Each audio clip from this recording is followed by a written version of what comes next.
Hello, hello. Today we are going to finish, finally, the Chakra Series. We're going to top off literally with the crown chakra. So this is a rune reading collective for the balancing and clearing of the crown chakra. If you want to take a screenshot, this is a good time to do it. So here we've got, I used the clear quartz crystals. They're a little hard to see, but I am going to zoom in.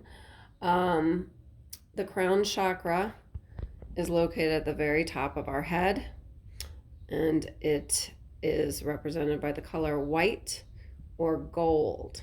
Okay, some of the themes are oneness, faith, awareness, enlightenment, openness, wisdom, and surrender. Sometimes the best way to move forward and be wise is to surrender and just let spirit take over. Okay, all right, we're gonna start here in the middle, and I loved this when it popped up. This is the rune to represent the crown chakra. This is the rune Wonyo. This represents happiness. I talked a lot about this with the heart chakra because I believe that love, beauty, and happiness reside in the heart chakra.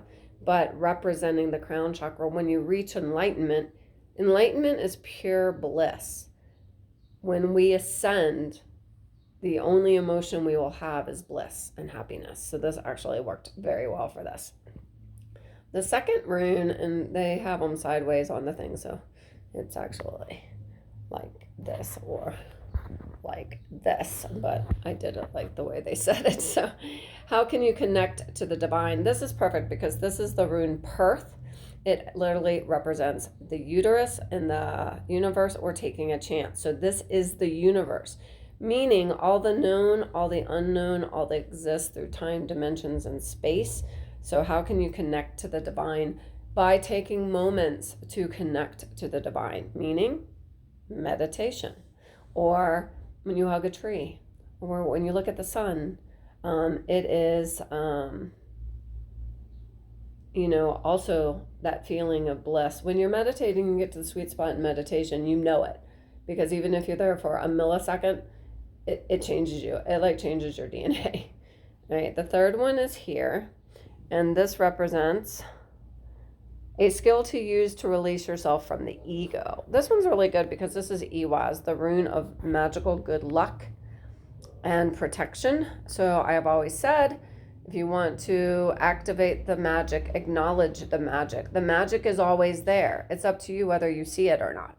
It's up to you whether you bring it into your heart or not. So a skill to use to release yourself from ego is the magic, because I feel like the ego takes the magic away from us. That's just in my head. There's nothing bigger out there. Magic doesn't exist. That's the ego talking, because the ego wants to control you. And if you don't believe in magic and something bigger than yourself, then the ego is a lot easier, has an easier time of controlling you.